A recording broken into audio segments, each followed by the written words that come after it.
क्या आपने भी सुना है कि तरबूज को मीठा बनाने के लिए इंजेक्शन से केमिकल्स भरे जा रहे हैं? क्या आप जो मार्केट से लाल चक तरबूज देखकर खरीद कर ला रहे हैं, वो आपकी सेहत के लिए बिल्कुल अच्छा है? वो असल में कोई तरबूज है या फिर कोई मीठा केमिकल? इस वीडियो के खत्म होते होते आज आपको इस सच का पूरा पता लग जाएगा। और ऐसी ही फैक्ट वीडियोस के लिए चैनल को सब्सक्राइब जरूर कर लें। आजकल सोशल मीडिया पर कई वीडियोस वायरल हो रहे हैं जिसमें तरबूज में सीरीज डालकर दिखाया जा रहा है कि आजकल के तरबूज मीठे कैसे हो रहे हैं। इसके पीछे की सच्चाई को जानने के लिए चलिए देखते हैं। असल में तरबूज एक नेचुरल फ्रूट होता है जिसमें 90% पानी, विटामिन और नेचुरल शुगर पाई जाती है। इसका रंग लाल लाइकोपिन के कारण होता है और इसके साथ ही यह हमारी बॉडी के लिए पावरफुल एंटीऑक्सीडेंट का काम भी करता है। मतलब नॉर्मल तरबूज हेल्दी होने के साथ साथ हमारे लिए बहुत सेफ्टी भी है। अब सवाल उठता है कि क्या इंजेक्शन के जरिए इसको मीठा बनाया जा सकता है? किसान जब तरबूज की खेती करता है तो उसके लिए बड़े एरिया में करता है और उसकी पैदावार भी एक साथ और बम्पर होती है। ऐसे में हर तरबूज के अंदर इंजेक्शन डालने के लिए 3 चीजों की जरूरत होती है। सबसे पहला एक सिरिंज की जरूरत होगी, सेकंड नंबर पे लेबर की जरूरत होगी और तीसरे नंबर पर केमिकल की जरूरत होगी। अगर एक सिरिंज की कीमत,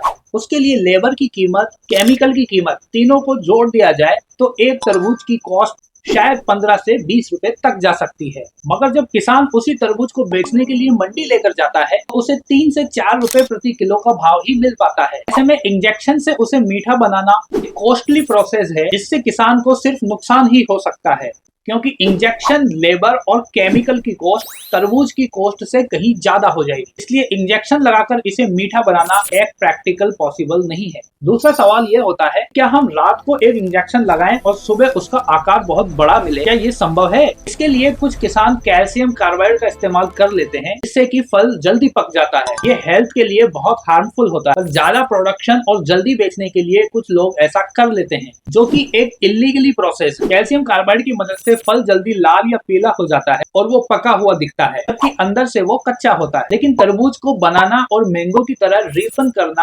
आर्टिफिशियली बहुत मुश्किल है। अब अच्छे तरबूज की पहचान खरीदने से पहले कैसे की जाती है वो भी मैं आपको बता देता हूँ। तरबूज एक बेल में लगता है और इसका वजन बहुत भारी होता है, इसलिए ये जमीन पर सीधा लेटा हुआ होता है। जमीन पर लेटे होने के कारण इसके नीचे एक पीले रंग का धब्बा होता है। इसका मतलब वो नेचुरली तरीके से पका हुआ है। सेकेंड, आप उसको थपथपा कर देख सकते हैं। अगर डल साउंड आ रहा है तो वो अंदर से जरूर मीठा निकलेगा। तरबूज खरीदते वक्त बहुत ज्यादा चमकदार या सॉफ्ट नहीं होना चाहिए और साथ ही कटे हुए तरबूज से हमें बचना चाहिए, क्योंकि कटे हुए तरबूज में कीटाणु हवा के जरिए चले जाते हैं और वो उसे अंदर से सड़ा सकते हैं। तो सच यही निकल के आता है कि हर तरबूज में केमिकल नहीं होता, लेकिन कुछ रेयर केसेस में गलत तरीके से पकाए हुए फलों से हमें बचना चाहिए। आप अगली बार तरबूज लेते हुए कैसे चेक करेंगे, कमेंट में जरूर बताइए।